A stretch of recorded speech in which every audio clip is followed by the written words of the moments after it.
This is the story of the locked room. For a long time now, many of us have felt a similar growing unease. It's the feeling of being very small in a very big world. The feeling that decisions are made far away by people we don't know in systems we don't understand.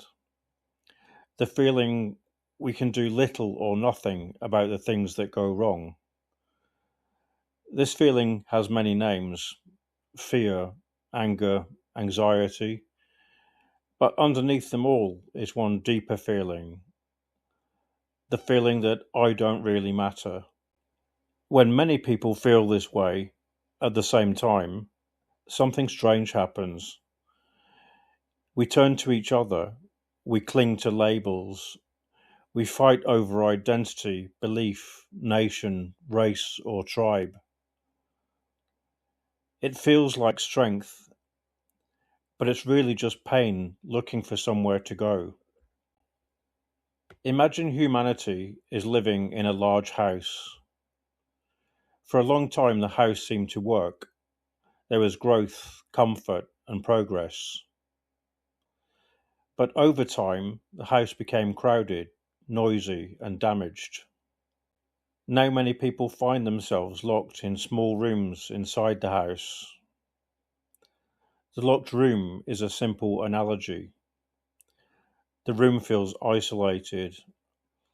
The walls feel thick. You can hear others shouting, but you can't really talk to them. You knock on the door, but no one answers. Inside the room, you begin to wonder: am I invisible? Does anyone care? And is this all there is? This is the age of angst. When you feel trapped in a room, you do one of three things: you blame yourself, you blame others, or you pound on the walls.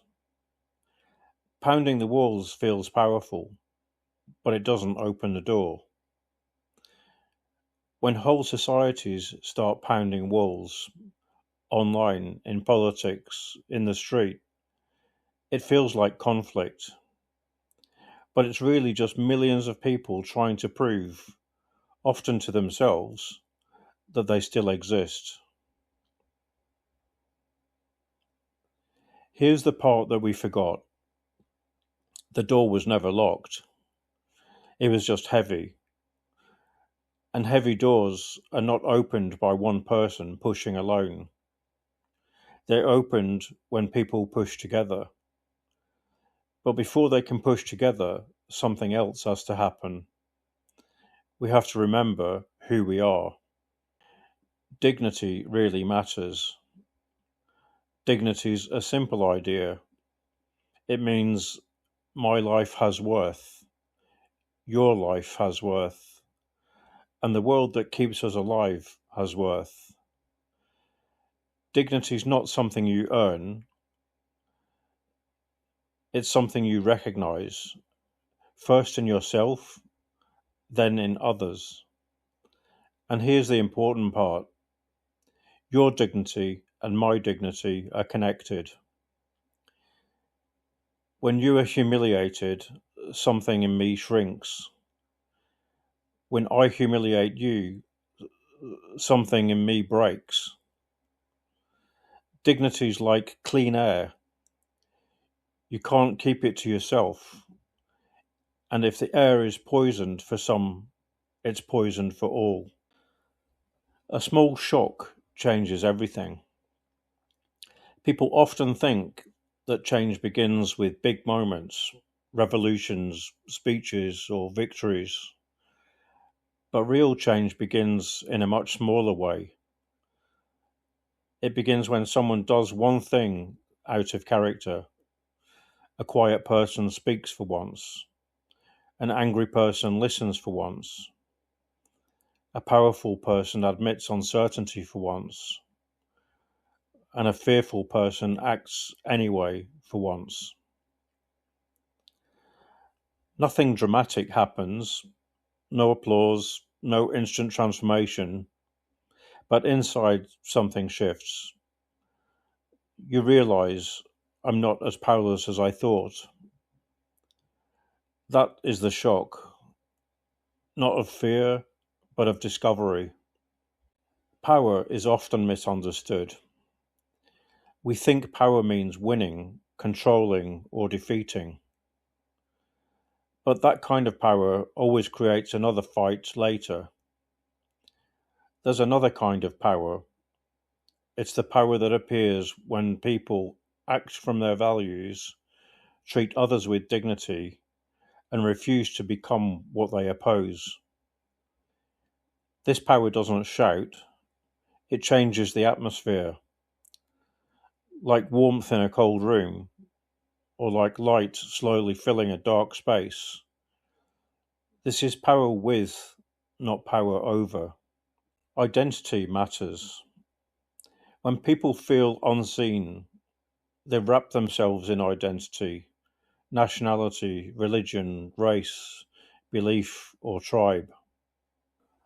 Identity can give us a sense of protection, but without dignity, identity becomes a weapon. We stop asking, "Who are you?" and start asking, "Are you one of us?" The way out is not to erase identity, it's to root identity in dignity instead of domination. When people feel recognized, identity softens. Many conflicts promise peace through victory, but winning a battle only creates a pause. It doesn't create peace. Peace is not silence over violence. Peace is a broken relationship repaired. You can't bomb dignity into existence, and you can't shame people into cooperation. You can't humiliate your way into harmony. Peace grows the same way trust grows, slowly, relationally, and together. So, what do we do, and what does all this mean? We don't do everything, we do just one thing.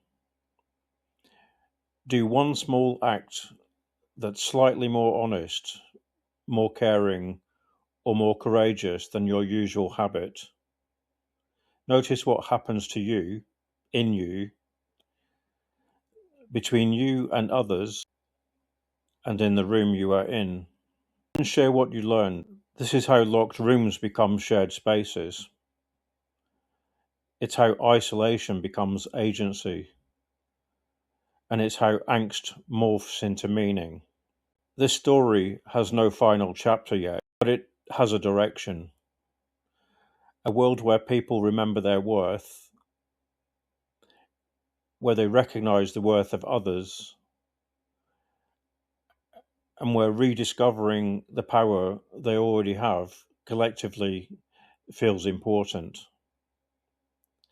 Not through domination, not through violence, but through dignity, relationship, and shared responsibility. This is not weakness, this is humanity maturing. And it's beginning, and it will begin with us. Finally, remember this. But what can I do as just one person? Said 8 billion people.